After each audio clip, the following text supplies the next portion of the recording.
Hello friends, कैसे हैं आप सब। उम्मीद करता हूँ आप सब अच्छे होंगे और एक बार फिर से आप सबका स्वागत है, जिसमें मैं बताने वाला हूँ बेसिक जो है आपका इनवॉइस एंट्री कैसे करते हैं।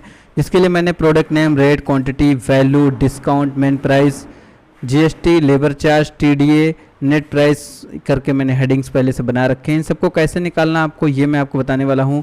देखिए यहाँ पे इसे माउस लिखा हुआ है, इसका रेट जो है 150 है, यानी 150 रुपये है, 600 पीस की क्वांटिटी है। तो टोटल वैल्यू कैसे आएगी ये आपको सबसे पहले समझना होगा। देखिए इसके लिए सबसे पहले आपको ये देखना कि जो 150 लिखा है किस कॉलम में लिखी है, ये बी में लिखा है या सी में लिखा है। तो हम क्या करेंगे, इक्वल लगाएंगे सबसे पहले और लिखेंगे बी, यानी कॉलम नंबर सबसे पहले आपको डालना है B2। मैंने यहाँ पे B2 लिखा। अगर आपको जो है B2 लिखने के बाद में अगर आपको प्लस करना है तो आप प्लस का साइन लगाएंगे, लेकिन यहाँ पे क्या है क्वांटिटी से मल्टीप्लाई करना है, इसलिए स्टार लगा देंगे। स्टार आपको नंबर लॉक की में मिल जाएंगे या फिर शिफ्ट के साथ 8 बटन दबाएंगे तब भी आपको मिल जाएगा। और C2 यहाँ पे देखिए B2 मल्टीपल C2 जैसे लिखेंगे तो ये दोनों चीज़ें आपस में सेलेक्ट हो जाएंगे, जिससे पता चलेगा कि जिसको हम मल्टीप्लाई करना चाह रहे हैं वही चीज़ सेलेक्ट है। यानी ये B कॉलम में है, 2 नंबर रो पे है, इसलिए B2 लिखा गया है। मल्टीप्लाई का साइन इसलिए लगा गया क्योंकि इन दोनों के बीच में आपस में मल्टीप्लाई करनी है, इसलिए हमने क्या किया यहाँ पे C2 लिख दिया। यानी जिससे मल्टीप्लाई करना है वो C वाले कॉलम में लिखा है, 2 नंबर रो में लिखा है। तो कॉलम नंबर, रो नंबर से ही आप एंटर करके निकालेंगे। दूसरा तरीका आप इस तरीके से भी इसको निकाल सकते थे, इक्वल लगाए, यहाँ पे इक्वल लगाएंगे, 150 ऐसे लिखेंगे, मल्टीपल लगाएंगे और यहाँ पे 6 लिख देंगे, तब भी ये आंसर सेम ही आएगा। लेकिन देखिए अब इसमें फ़र्क क्या होता है, जैसे कि मान लीजिए कि यहाँ पे अगर हम संख्या 6 की जगह पे 3 कर दे रहे हैं तो यहाँ पे देखिए वैल्यू अपने आप चेंज हो जाना चाहिए, चेंज नहीं हुआ। जबकि अगर हम यही चीज़ फार्मूले से, इसको डिलीट कर रहा हूँ, फार्मूले से लिखते हैं B2, यानी B कॉलम में 2 नंबर रो में है, मल्टीपल C2। अब देखिए फार्मूले से लिखे हैं। अब अगर यहाँ पे कोई क्वांटिटी में बदलाव करता है, जैसे मान ली 6 पीस कर दे रहे हैं तो देखिए ऑटोमेटिक यहाँ पे वैल्यू हमारी चेंज होके आ गई। इसी तरीके से नीचे निकालेंगे तो B3 हो जाएगा, क्योंकि देखिए यहाँ पे आप तीसरे नंबर रो पे आ चुके हैं, B3 मल्टीपल C3 यहाँ पे लिखेंगे, एंटर करेंगे, देखिए आंसर आ जाएगा। B3 क्यों हो रहा है कि देखिए B3 में यहाँ पे मैं कलर थोड़ा सा इंडिकेट कर दे रहा हूँ। देखिए ये किस में लिखा है, B और ये रो नंबर इसका 3 है, तो B3 हो गया था और जिससे मल्टीप्लाई किए थे ये है C3 में, तो इसलिए फार्मूला क्या बन गया, B3 मल्टीपल C3 और एंटर करेंगे तो ये आंसर आपका सामने आ जाएगा। इसी तरीके जैसे आप नीचे जाएंगे जैसे B4 मल्टीपल C4। अब देखिए क्योंकि यहाँ पे क्या है, कॉलम आपका वही है लेकिन रो नंबर आपका चेंज हो रहा है, इसलिए B4 मल्टीपल C4 करेंगे, एंटर करेंगे, आंसर आ जाएगा। इसी तरीके से B5 मल्टीपल C5, जैसे जैसे आप नीचे जाएंगे इस तरीके से निकाल सकते हैं। बाकी मैंने ड्रैग करने वाला ऑप्शन भी बता रखा है पहले से भी, आप ड्रैग भी कर सकते हैं, लेकिन मैं यहाँ पे एक कंप्लीटली निकाल दे रहा हूँ ताकि जिससे कि आपको प्रॉपर तरीके से समझ में आए। देखिए यहाँ पे B6 मल्टीपल C6, B6 में 15,000 लिखा है और ये 5 से मल्टीप्लाई करना है लैपटॉप को, तो ये C6 में लिखा है, तो यहाँ पे B6 मल्टीपल C6 लिखेंगे, आंसर आ जाएगा आपका। और यहाँ से मैं नीचे की तरफ इसको कर दे रहा हूँ ड्रैग, जिससे कि पूरा आंसर जो है आपके सामने निकल के आ चुका है। मैं उम्मीद करता हूँ यहाँ तक आपको समझ में आ गया होगा।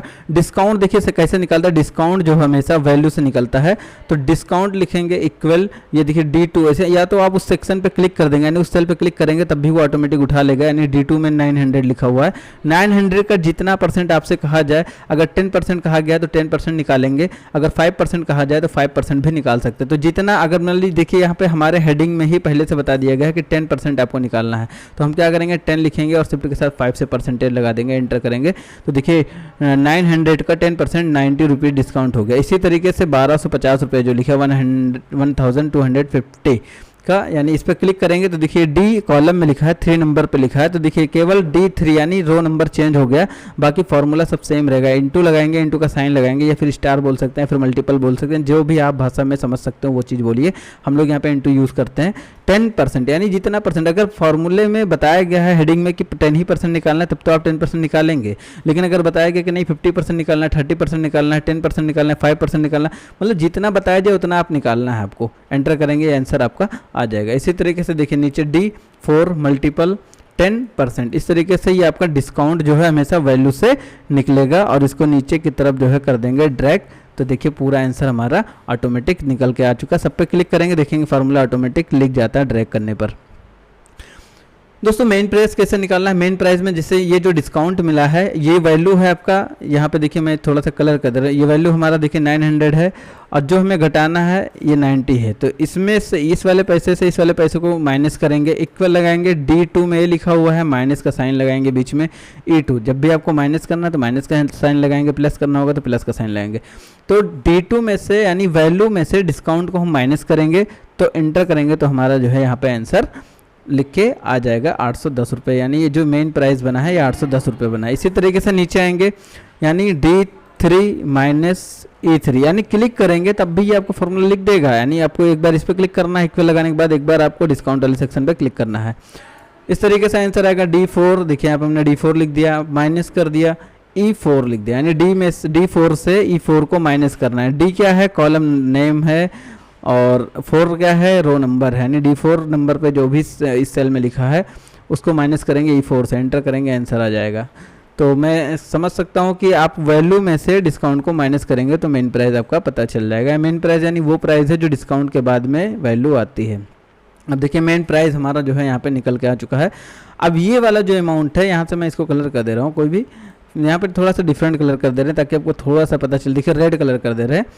अब देखिए यहाँ पे क्या करना, ये जो 18% की GST है ना ये मेन प्राइस पे आपको देनी है, यानी डिस्काउंट के बाद में जो प्राइस आया 810 रुपये, यानी ये सामान पहले 900 रुपये का था, बाद में डिस्काउंट मिला 90 रुपये का, तो माइनस करने के बाद 810 रुपये का सामान हुआ। इस पर 18% यानी देखिए इक्वल लगाएंगे, 810 रुपये पे क्लिक करेंगे, यानी ये किस में लिखा है, F में है, 2 नंबर रो पे, तो F2 लिख जाएगा, F2 मल्टीपल 18%, क्योंकि 18% की GST इस पर लग रहा है। एंटर करेंगे तो आंसर आपका आ जाएगा। इसी तरीके से फिर से आप इक्वल लगाएंगे, यहाँ पे मेन प्राइस पे क्लिक करेंगे, मल्टीप्लाई 18%, यानी जितना आपका मेन प्राइस है मेन प्राइस से 18% आपको निकालना। अब मेन प्राइस की जिस भी कॉलम में लिखा होगा, कोई जरूरी नहीं कि F में लिखा हो, अगर F की जगह पे 5 E पे लिखा हो, G पे लिखा हो, तो आपको जिसमें मेन प्राइस होगा मेन प्राइस से ही निकलेगा। बस ये ध्यान रखना कि मेन प्राइस हमारा किस कॉलम में है, किस रो नंबर पे है, उस मेन प्राइस से 18% आपको निकाल लेना है इस तरीके से।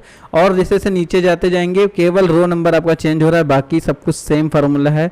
इक्वल देखिए F6 इंटू 18%, फिर नीचे आए इक्वल F7 इंटू 18%। तो जैसे जैसे हम नीचे जाएंगे वैसे वैसे हमारा रो नंबर बदलेगा, बल्कि 18% के बजाय हम 20% या 19% नहीं कर सकते हैं, क्योंकि 18% हमारे हेडिंग में ही बता दिया गया कि GST 18% इस प्रोडक्ट पर लगेगा। उसके बाद सिंपल सा आपको ड्रैग कर लेना। वैसे आप एक ही दो निकाल के ड्रैग कर सकते हैं, एक निकालने के बाद भी ड्रैग कर सकते हैं, लेकिन मेरा मानना ये कि जब अगर आप सीख रहे हैं तो आप प्रॉपर ट्राई करके सीखेंगे तो ज़्यादा अच्छा रहेगा, आंसर भी सही आना चाहिए। दोस्तों अब यहाँ पे GST तो हमने निकाल दिया है, साथ साथ अगर हम लेबर चार्ज की बात करें तो लेबर चार्ज भी मेन प्राइस से निकलता है, यानी इक्वल लगाएंगे। मेन प्राइस हमारा किस में लिखा है, F2 में, यानी F कॉलम में लिखा है, 2 नंबर रो में लिखा है, इनटू देखिए यहाँ पे हेडिंग में ही बताया गया है कि 5% आपको लेबर चार्ज निकालना है। जैसे सामान आप मंगवाते हैं तो जो उसके पीछे लेबर लगते हैं तो वो उन सब का चार्ज भी लेबर चार्ज होता है, ट्रांसपोर्ट चार्ज होता है, तरह तरह के खर्चे होते हैं। तो फिलहाल लेबर चार्ज के बारे में बात हो रही है, तो मेन प्राइस से ही 5% आपको निकालना है, ये बात आप ध्यान रखिए। इक्वल लगाएंगे और F3 मल्टीपल, यानी जो मेन प्राइस है मेन प्राइस से, यानी जो सामान हमने खरीदा है इतने रुपए का GST छोड़ के, यानी GST का पैसा तो हम दे ही रहे हैं और साथ साथ जो है हम लेबर चार्ज भी दे रहे हैं, तो यहाँ पे हम इसको सेम फार्मूले से निकालेंगे। 4 मल्टीपल और यहाँ पे कितना परसेंट, 5% है, 5% लेबर चार्ज। देखिए इक्वल लगाएंगे, आप ऐसे क्लिक भी कर सकते हैं, इस वाले अमाउंट का निकालना है तो F5 में लिखा है इंटू 5%, इंटर करेंगे आंसर आ जाएगा। फिर इक्वल लगाएंगे, इस वाले अमाउंट पे क्लिक करेंगे इंटू 5%, क्योंकि 5% बार बार इसलिए लगा रहे हैं क्योंकि 5% के लिए ही हमें बताया गया कि लेबर चार्ज 5% निकालना है, जो कि मेन प्राइस से निकलेगा। और यहाँ से इसको सिंपल सा कर लेना है ड्रैग। इसका मतलब ये हो कि जो सामान 810 रुपये का आपने खरीदा है उसके पीछे आपने 145 रुपये GST पे किया है, 40 रुपया 0.5 पैसे जो है आपने लेबर चार्ज पे खर्च किया है। इन दोनों को ऐड करेंगे तो बनेगा TDA। TDA का मतलब होता है टोटल डिजिट अमाउंट, यहाँ पे मैं लिख दे रहा हूँ, देखिए TOTL total, DIGIT digit amount लिख सकते हैं, ठीक है। टोटल जो अमाउंट है शॉर्टकट में हम लोग टीडीए बोल सकते हैं, या आप अपने हिसाब से भी हेडिंग क्रिएट कर सकते हैं। हम लोग शॉर्ट में टीडीए ही लिखते हैं, बाकी आपकी मर्जी, कुछ भी आप यहाँ पे टोटल भी लिख सकते हैं, कुछ भी लिख सकते हैं। लेकिन ये वो पैसा है जो बाद में हमने खर्च किया, यानी 810 रुपये हमने सामान खरीदा था। इसमें आपको जो बाद में से जीएसटी का पैसा कटा, यानी G2 में लिखा हुआ है, प्लस लेबर चार्ज का पैसा कटा हुआ है, यानी इन दोनों के पीछे पैसा हमने खर्च किया था, इसलिए हम इन दोनों को ऐड करेंगे। तो यहाँ पे देखेंगे टोटल 186 यानी 186 रुपये 3 पैसे जो है आपने एक्स्ट्रा, यानी 810 रुपये के बाद में 186 रुपये और खर्च किया। इसी तरीके से यानी कहने का मतलब है जीएसटी प्लस लेबर चार्ज, इन दोनों को ऐड करेंगे, equal GST plus labour charge. तो जैसे जैसे हम नीचे जाते जाएंगे देखेंगे G5 प्लस H5 हो गया, इस तरीके से फिर इक्वल लगाएंगे G6 प्लस H6, यानी इसको हम पूरा क्या करेंगे, इसको आपस में सब एक दूसरे को ऐड कर लेंगे, जिससे कि हमें पता चल जाएगा कि सामान जो हमें कितने रुपए एक सामान के पीछे बाद में खर्च करना पड़ा। अब लास्ट बचता है नेट प्राइस। नेट प्राइस क्या होता है, ये चीज़ सीखना बहुत ज़्यादा ज़रूरी है जब भी आप इनवाइस एंट्री अपने कंप्यूटर में करते हैं। तो क्योंकि आप देखिए यहाँ पे क्या करना है, सिंपल सा इक्वल लगाना है। इक्वल लगाने के बाद में आपने क्या करना है, जो मेन प्राइस वाला अमाउंट है यानी 810 रुपये, उसके बाद प्लस कर देना है टीडीए को और एंटर करेंगे तो देखेंगे नेट प्राइस आपका यहाँ पे 996 रुपीज़ आ चुका है। तो देखिए यहाँ पे क्लिक करेंगे हम और सिंपल सा जो है यहाँ से देखिए हमने सेंटर कर दिया। सिंपल सा मैं यहाँ पे आपको दिखाया तो इसको भी रेड कलर कर दे रहा है, यानी इस मेन प्राइस को टीडीए को ऐड करेंगे तो आपका नेट प्राइस पता चल जाएगा। अब देखिए कि इसका मतलब ये हुआ कि शुरुआत में इसकी सामान का टोटल वैल्यू कितना था, 900 था। डिस्काउंट के बाद में 810 रुपये हुआ और डिस्काउंट के बाद हमने टोटल 145 रुपये जीएसटी और 40 रुपये पॉइंट 5 पैसे जो है लेबर के पीछे खर्च किया, तो टोटल ऐड किया 186 रुपये हमने बाद में और खर्च किए हैं। तो अब क्या करेंगे, हमको ये मेन प्राइस और टीडीए को जोड़ेंगे तो हमारा नेट प्राइस पता चल जाएगा। इसी तरीके से हम नीचे वाले को करके देखते हैं, इक्वल लगाया, इक्वल देखिए मेन प्राइस F3 पे है प्लस I3, यानी F को I में क्या लिखा है, टीडीए लिखा है। तो इस तरीके से ऐड करेंगे तो सारे प्रोडक्ट का हमें जो है नेट प्राइस पता चला। नेट प्राइस का मतलब सारे पैसे कटने के मतलब जो भी पैसा बाद में खर्च किया वो सब कुछ ऐड करने के बाद एक दुकानदार क्या करता है, सारे पैसे को ऐड कर लेता है। जीएसटी का पैसा ऐड कर लेता है, लेबर के पीछे जो खर्च करता है वो ऐड कर लेता है, ट्रांसपोर्ट का ऐड कर लेता है। उसके बाद वो समझता है कि हमें ये सामान कितने रुपये एग्जैक्ट पड़ा था, उसी को बोलते हैं नेट प्राइस। तो यही है आपका नेट प्राइस है। इक्वल लगाएंगे इस अमाउंट को यानी मेन प्राइस को plus TDA, F5 plus I5 equal लगाएंगे। आप देखिए F6 प्लस I6, तो फटाफट हम इसको ऐड कर लेंगे, इक्वल लगाएंगे F7 प्लस I7, इंटर करते जाएंगे, इक्वल लगाएंगे F8 प्लस I8 इक्वल, फिर इक्वल लगाएंगे F9 प्लस I9। तो इस तरीके से हमारा जो ये आंसर है ना फटाफट आता चला जाएगा। इक्वल लगाएंगे F10 प्लस I10, तो देखेंगे सबका जो है टोटल निकल के आपके सामने आ चुका है। और यहाँ पे क्या करेंगे, ग्रैंड टोटल भी आप निकाल सकते हैं। और फार्मूला कॉपी में कुछ इस तरीके का हेडिंग डाल लीजिएगा, सब फार्मूले पे से क्लिक करेंगे तो ऊपर देखिए यहाँ फार्मूले बार में फार्मूला सबका शो करेगा। देखिए ऐसे क्लिक करेंगे डिस्काउंट का शो कर रहा है, इसी तरीके से देखिए मेन प्राइस का शो कर रहा है। तो इस तरीके से आप फार्मूला सबका हेडिंग डाल के यहाँ से ऊपर डबल क्लिक करके और कॉपी में इस तरीके से हेडिंग बना लीजिएगा, जिससे कि वैल्यू के सामने वैल्यू का फार्मूला, डिस्काउंट के सामने डिस्काउंट का फार्मूला, एक एक फार्मूला सबका लिख लीजिएगा। बाकी जैसे जैसे आप नीचे जाएंगे रो नंबर आपका बदलता जाएगा, उस तरीके से रो नंबर आपको खाली ऐड करना है, बाकी सब कुछ सेम रहेगा।